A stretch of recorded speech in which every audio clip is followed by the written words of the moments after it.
I guess that's our cue to start. Well, welcome everyone, good afternoon, and welcome to the Lansing Shuffle. If you haven't been here before, this is a building for us that is exciting.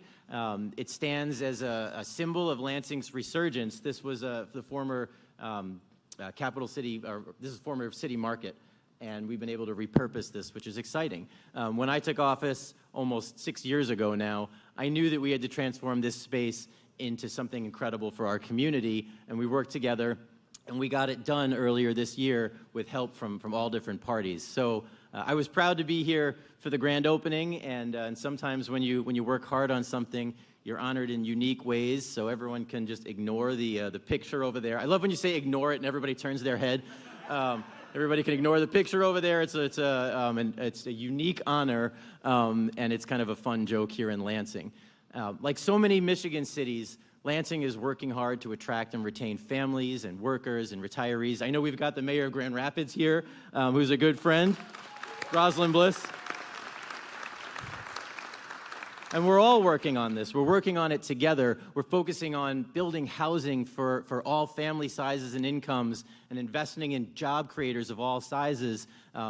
This includes small businesses creating jobs by ones and twos, as well as large-scale projects. And here, we've got Ultium Battery that's going to be employing nearly 2,000 highly skilled workers and build the next generation of electric vehicles right here in Lansing. We're really excited. We are proud to be Michigan's capital city, and we're going to continue to grow Lansing for everyone. By partnering with the state of Michigan, including our governor and her administrations, welcome to all the administration officials, and as well as our friends in the legislature, and thank you to everybody here in the legislature who have been incredible to work from, we have seen incredible progress on so many fronts. Hundreds of new housing units are in development right now in Lansing. Very soon, 2 new live entertainment venues in our downtown will be wowing crowds and breathing new life into our central business district. And that was done with the help of the state, with the help of regional partners, the MEDC, I saw the director here, and the governor. And the last time Governor Whitmer and I were here together here at this location was August of 2021. We had a press conference just outside on the banks of the Grand River in Rotary Park. This building, the Shuffle, was under construction, and all the speakers were huddled here in between plastic sheets and building equipment before heading outside for the press conference. At that press conference, the governor proposed investments that seemed incredibly ambitious at the time. Record amounts in workforce programs, housing, community revitalization, and economic development. Not just for Lansing, although we certainly appreciate the Lansing part, but for so many communities across our great state. And in the 2 years since, this administration has delivered on every single one of those priorities. Every single one. And now, here we are inside this tremendously successful Lansing Shuffle, a waterfront gathering spot to grab some food, drink, and even some incredible ice cream that my wife and I go to pretty often. Sometimes all of those, together, you can get everything here. Those who've heard me speak may have heard me say that Lansing's time is now. I say it pretty often. Well, today, we're going to say that Michigan's time is now. This building in the city of Lansing has come a long way in 2 years. Michigan, our home, has come a long way in 2 years. And in the years ahead, by working together, we'll go even further. So now it's my privilege to introduce our next speaker.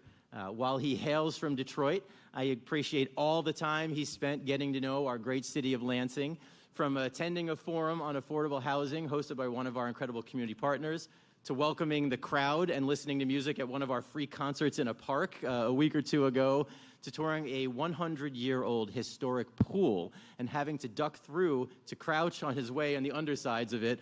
There was nothing funnier than seeing our Lieutenant Governor ducking and checking out the pool. Our Representative Devendorf was there, we can tell you. He has been just an incredible advocate, not just for his home of Detroit, not just for Lansing, but for this entire state. I want to welcome my friend, Lieutenant Governor Garland Grillcrest.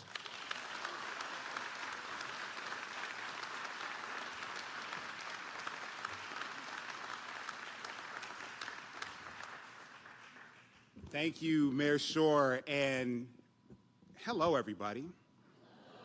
This is such an exciting day, such an exciting opportunity, an exciting moment. And the progress that Mayor Schor talked about has been spearheaded by a strong team. And I especially want to call attention to the work that's been happening by the state senators and state legislators who represent every region of Michigan and the progress that we're making together.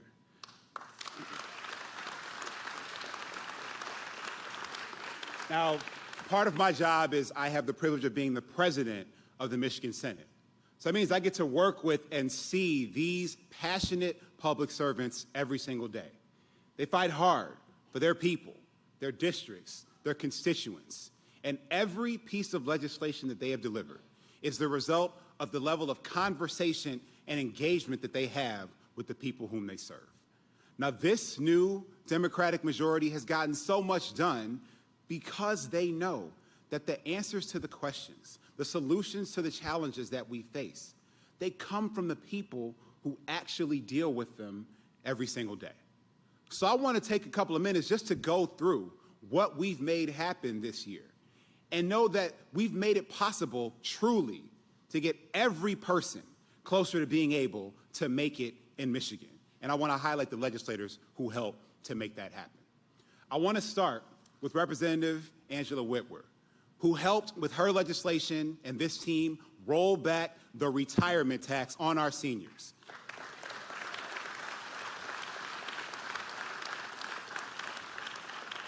This has saved 500,000 households in Michigan an average of $1,000. And I got to be honest, this was important because in addition to saving all these people money, it's gotten my father off of my back.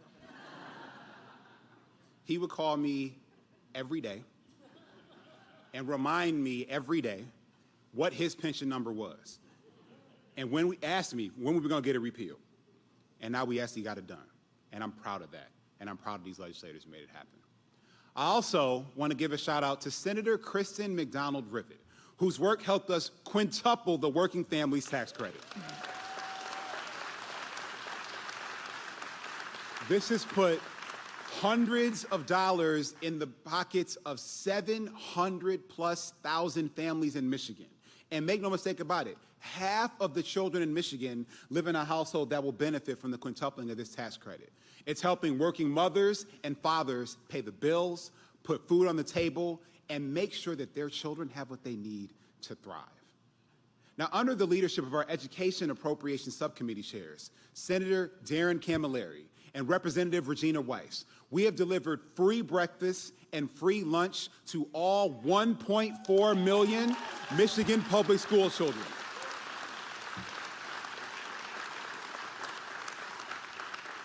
This is going to save families an average of $850 per child.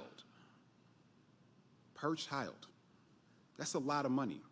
And ensures that kids can actually focus on learning rather than focusing on their bellies. It's going to make a huge difference for parents, families, and households. And again, to be selfish for a second, it saves me time in the morning. This is real. Now, another action we took to support parents is by paving the way in this budget to expand pre-K education to 5,600 kids this fall. Now, that is going to save those families an average of $10,000 every year and give every child in that group a solid foundation. It is a huge step towards our goal of universal pre-K education for every child in Michigan by the end of the governor and I's second term.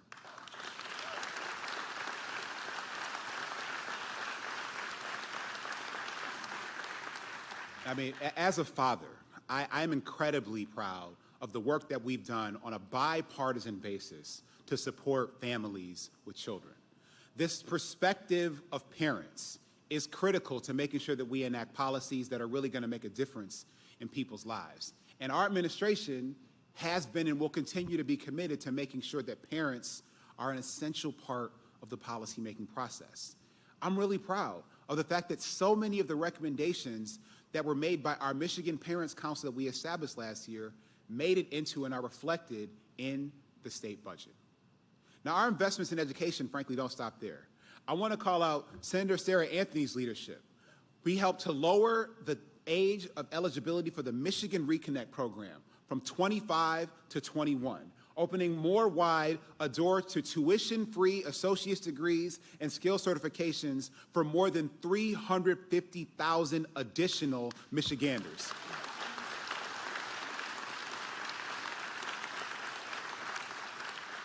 This program is an essential connection of businesses to the talent that they need to grow, expand, and succeed. And yes, we are continuing all this damn road construction. And we are fixing roads and bridges like no one ever has in the history of the state of Michigan. 20,000 lane miles of road, 1,400 bridges, just since we've taken office alone. And this has supported 118,000 high-quality, great-paying jobs for the people of Michigan. Now, by working with members on both sides of the aisle, though, we've worked to foster economic growth. We've forged powerful new economic development tools. We've also made record bipartisan investments in building more affordable housing, pursuing community revitalization projects in every region of the state of Michigan, because everyone is part of our future. Now, we've also worked to shore up workers' rights here in the state of Michigan with passionate advocacy.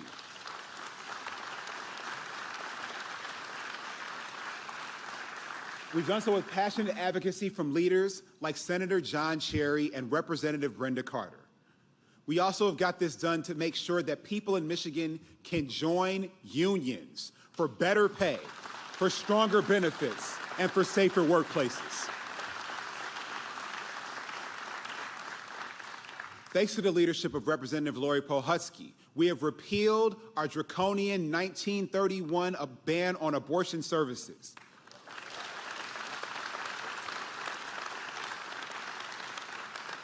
Thanks to the leadership of Senator Jeremy Moss, we expanded the Elliott Larson Civil Rights Act to explicitly protect under the law our LGBTQ community in the state of Michigan.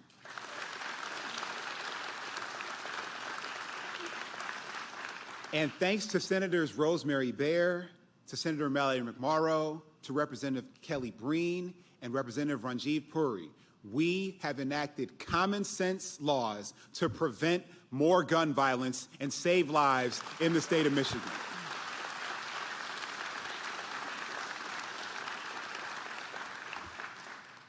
Now I'm finished with that part. It's a lot. Because we've got a lot done. And we have these legislators to thank for it. And I'm proud to work alongside them. It's important that we do take some time to take a step back and understand and remind our fellow Michiganders of just how far we've come in this time. But we're humble people in Michigan, so we don't do that very often, but it's important to take note. Now that said, we're really here is to focus on what comes next, which is one of the most challenging, inspiring, and motivating questions that a person can ask themselves on any given day. Now, as public servants, our whole job, our entire responsibility is to create space for people to be safe, to be productive, and to be successful. And to make Michigan a place where people will choose to grow, to be their best, and to build a bright future.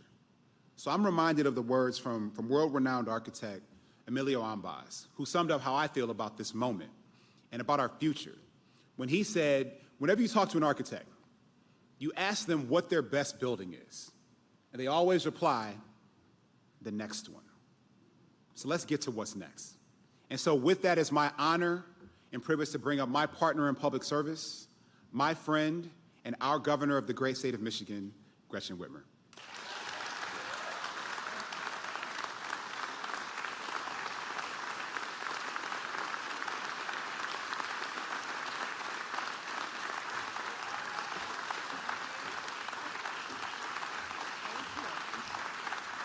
Thank you. Well, thank you. Hi, everyone, and welcome to the Lansing Shuffle. You know, this building that we are in stands as a symbol of Lansing's resurgence, as the mayor said, and that's why we wanted to host this event here. So I want to thank you, Mayor Schor and Lieutenant Governor Gilchrist. I'm excited to be here as we round out 8 months of history and progress. Today, I want to answer one question, and that is, what's next, right? It's a question we love to ask in Michigan. It's in our DNA. As tough, competitive people, we are always focused on what's next. How do we take Michigan to the next level? How do we compete to win the future? How do we help anyone and everyone make it in Michigan? That idea of making it in Michigan has been the North Star of our economic development vision. We're focused on winning projects, investing in people, and revitalizing places. And the good news is that we are seeing results. In Representative Church's district, the former Wyandotte City Hall is being converted into a mixed-use building, creating jobs and commercial space for small businesses using brownfield redevelopment funds. In Senator McDonald Rivet's Bay City district, SK Siltron is making semiconductor wafers in Michigan instead of overseas. And we've seen how chip shortages and long lead times result in unfinished cars sitting in lots. In the Traverse City area, Representative Kafia's district, a 91-unit apartment building is being built, expanding local housing, supply, and lowering costs for residents. The GM Delta Assembly Plant, not far from here, added a third shift last month, right next to where GM is building a brand new battery facility, creating 1,700 jobs thanks to our bipartisan economic development efforts. And there are other battery plants being built across Michigan, bringing critical supply chains home. In Big Rapids, we're creating over 2,300 jobs. In Marshall, 2,500. In Representative Miller's district, Michigan-made Our Next Energy is creating more than 2,100 good-paying jobs. These new battery plants will be game changers, supporting thousands of families, uplifting local businesses, and ensuring that our cities and towns thrive for decades to come. They'll help Michigan go toe-to-toe with China, bringing critical parts of the auto supply chain home. We must reduce our reliance on Chinese products, which have caused work stoppages, shortages, and car price hikes over the last few years. A cornerstone of making communities better places to live, to work, and to invest is public safety. Growth and safety go hand in hand. People want to live, and businesses want to invest in places where they feel safe. Since I took office, we have invested $1.5 billion in public safety, including funding to recruit and train police officers to make our communities safer, resources for mental health and addiction treatment, and other investments to tackle the root causes of crime. This year's bipartisan budget builds on that, so we can buy firefighters new gear, upgrade correctional facilities, and so much more. I want to thank my partner, Speaker Tate, for his focus on public safety. Both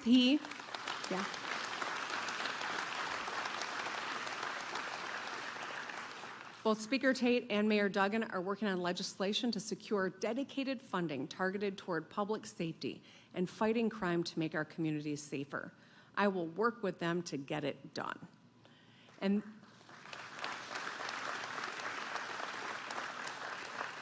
I shouldn't roll over a legislator, clapping for the agenda I want to get done.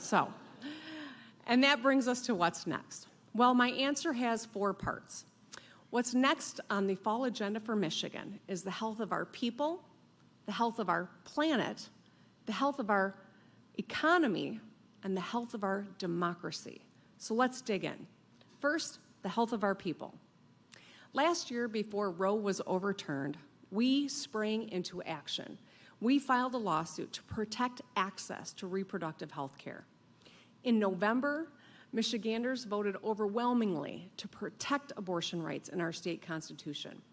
In April, we repealed the 1931 law that banned abortion without exceptions for rape or incest. Slaying our zombie laws was great, but there are still other bad laws that put politically motivated, medically unnecessary restrictions on abortion.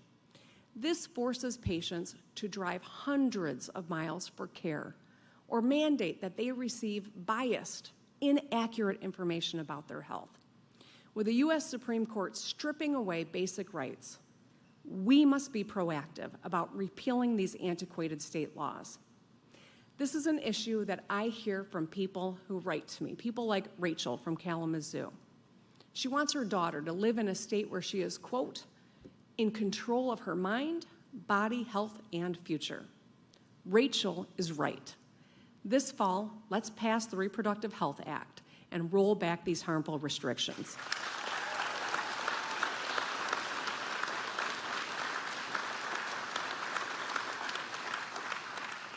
Let's protect the freedom to make your own decisions without interference from politicians, and let's get it done.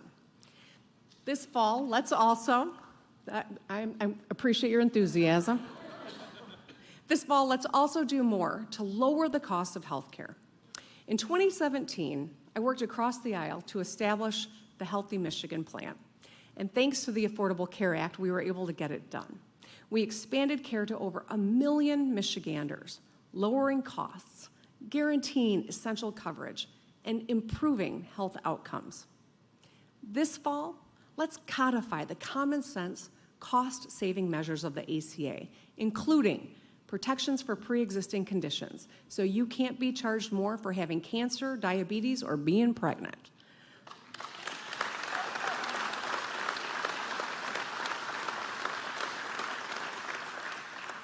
Permitting children to stay on their parents' insurance until they're 26.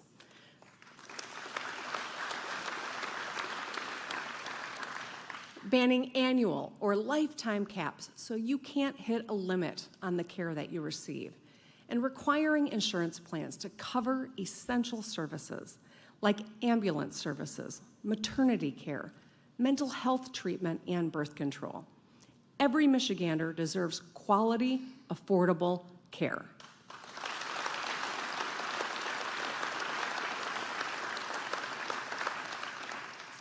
Another way that we can save Michiganders money is by tackling the high cost of prescription drugs. Now, we have made strides. Early last term, I established the Prescription Drugs Task Force, and I want to thank the Senate Majority Leader, Winnie Brinks, and Representative Vanderwall, both of whom were members. They proposed several policies and actions to drive down the cost of prescription drugs. In February 2022, I signed 3 bills, holding pharmacy benefit managers accountable, increasing transparency, and expanding consumer choice for generics. I want to thank the President Biden, for his Inflation Reduction Act. The cost of insulin, because of that act, was capped at $35 a month, and Medicare will start negotiating for lower drug prices. Unfortunately, we know too many people still pay too much out of pocket to get the medicines they can't live without. Like Kay from Genesee County. She's working full-time as a nurse. She often skipped refills on her own prescriptions because they were not covered. One of her asthma medications was thousands of dollars a month, on top of 2 inhalers for prescriptions and prescriptions for other issues. She needed medicine to breathe, but the exorbitant cost offered her absolutely no breathing room, especially while raising her 2 kids. She deserves better.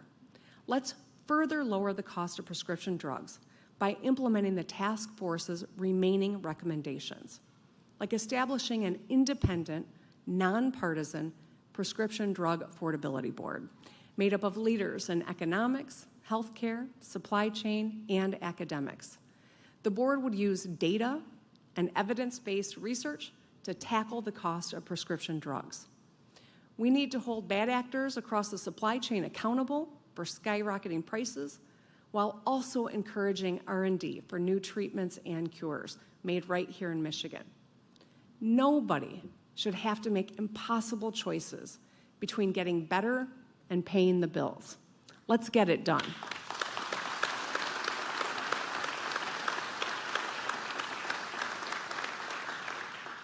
Now let's talk about the health of our planet. All right, the health of our air, our land, and our lakes.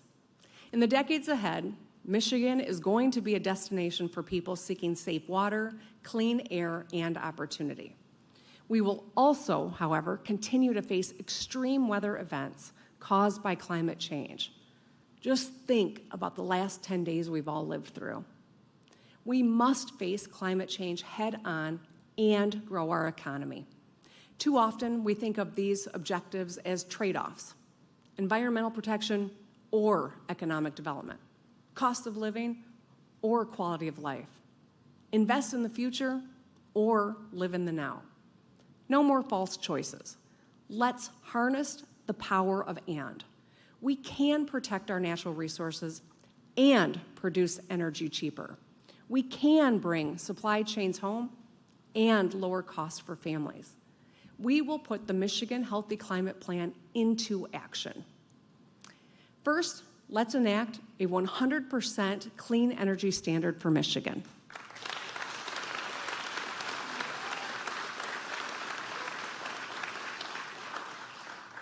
This means all the energy we produce will be from wind, solar, or other common sense sources. It means clean air for our kids to breathe and safe water for them to drink. It means protecting our lakes for generations to come. We can achieve 100% clean energy while balancing reliability and affordability. In fact, we have been doing it. Let's work together to improve energy efficiency programs. The cleanest, cheapest energy is energy we don't use. Actions like sealing windows, upgrading appliances, or wrapping your water heater reduce energy waste. It's why our utilities prioritize efficiency. Together, we can reduce energy waste to meet our clean energy goals and help Michiganders save money. To hit these clean energy goals, the Public Service Commission needs more tools. First, it should be easier to create jobs and build wind and solar projects. Let's permit clean energy projects through the MPSC, just like all other sources of energy. This ensures local perspectives are reflected in the planning process while also allowing us to move faster on installation. And let's pay the workers building these large clean energy projects wages you can raise a family on.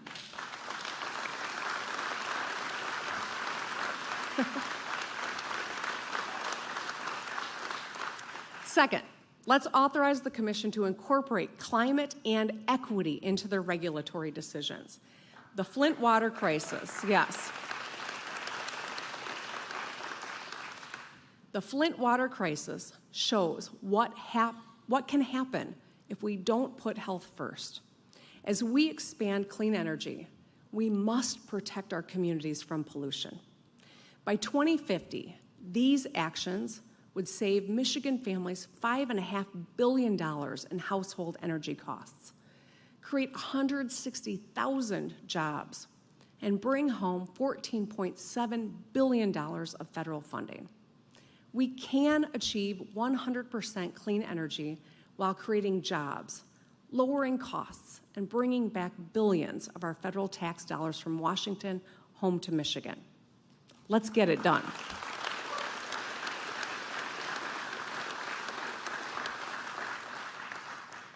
Michiganders work hard. The numbers prove it. Our unemployment rate is the lowest it's been in 23 years.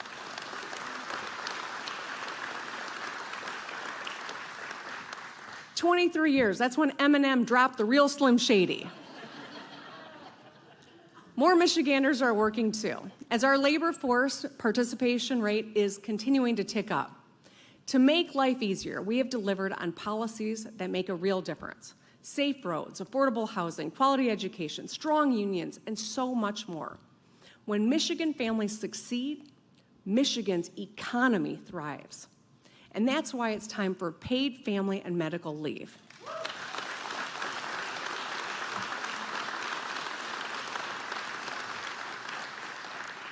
This issue is personal.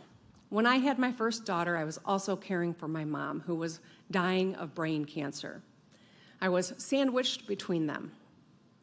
That time in my life forged me, and it showed me the challenges that so many Michiganders live every single day.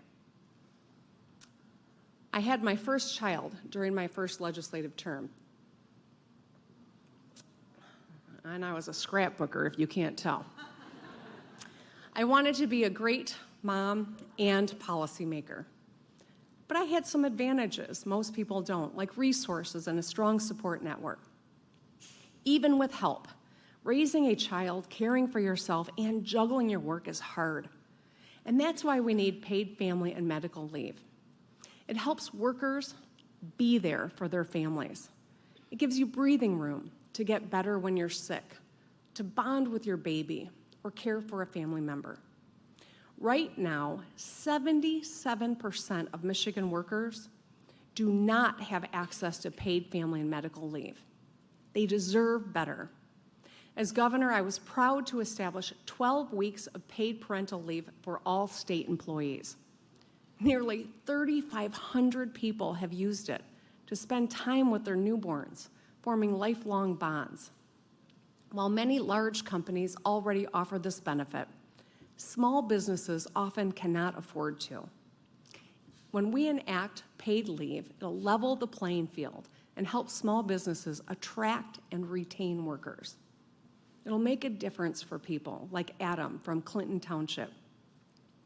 His employer offers 6 weeks of paternal leave, but Adam's wife does not receive any maternal leave. She was forced to use short-term disability to spend time with their newborn. They deserve better. Surveys show paid leave is one of the top 3 policies that people prioritize when deciding where to relocate. A majority of adults who plan to move in the next 2 years would be more likely to go somewhere with it. This is a priority for all workers, but it's especially true for women. Women who make up half our workforce and often bear the brunt of caretaking responsibilities. So many of us have points in our lives when we have a baby or an aging parent or a sick spouse, or sometimes 2 of those things at once. But not all of us have access to paid family and medical leave, and we deserve better. No one should have to choose between being there for their family and a paycheck. Paid family and medical leave is a pro-family, pro-small business policy that will grow our state and its economy. So let's get this done too.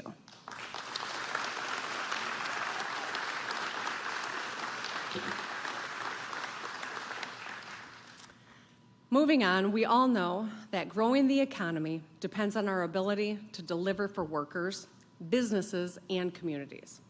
There is no either or, it is always and both.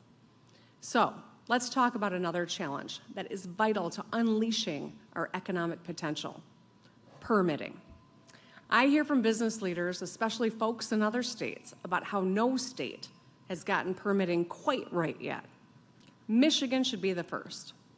This is a bipartisan priority, and I know we can get it done. We are living through a manufacturing boom, the likes of which we have not seen since the 1960s. Construction spending by American manufacturers more than doubled over the last year.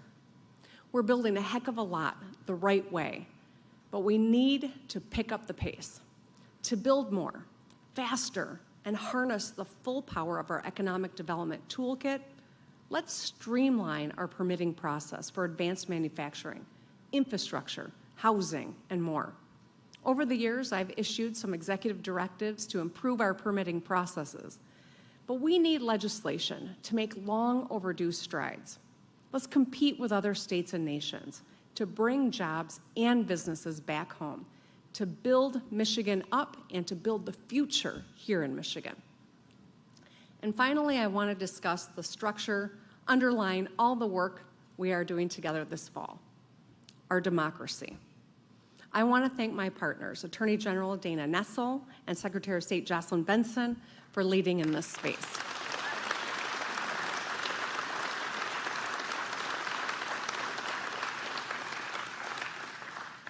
Last November, Michiganders voted overwhelmingly to pass Proposal 2, making it easier to vote in a secure way. However, as we see around the nation, the threats against the integrity of our elections are alive and well. As we look back on the 2020 election, there was a concerted, coordinated effort not only to overturn the result, but to intimidate voters prior to the election and to threaten poll workers during the counting process. We have expanded voting rights. Now we must shore up election security. We cannot allow the will of the people to be tossed out or overturned, and we can't permit politicians to stay in office despite getting voted out. We must ensure that Michiganders are heard and respected.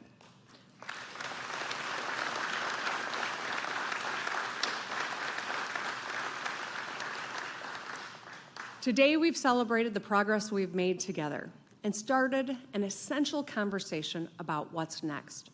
Our plans are ambitious, but they're achievable. Let's get them done so we can build a bright future for Michigan. I've spoken often about the last few years about how we need to believe in Michigan. I know that Michiganders love our state, and we have been through a lot, especially the last 40 years. We've made strides to reverse those trends by delivering on issues that make a real difference in people's lives. We have made progress. Our list of accomplishments, our growing, diversifying economy, and our strong financial position prove that what we are doing is working. That feeling you're seeing in every region of our state is hope. Michiganders believe in Michigan. Now that we can all see what we are capable of, let's tell the world. Michiganders are known for our kindness and our humility. We got a lot done, but we are not the best at telling our story. Today that ends. Today we go from just believing in Michigan to bragging about Michigan.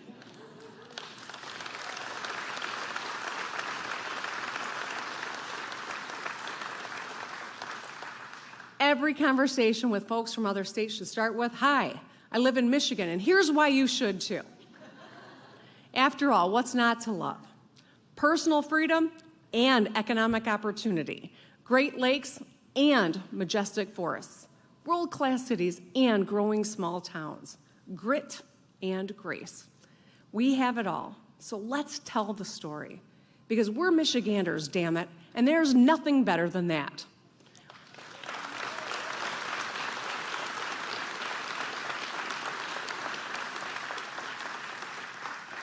We have a lot more good work to do and only a few months before the new year. We see what's next, so let's work together and get it done.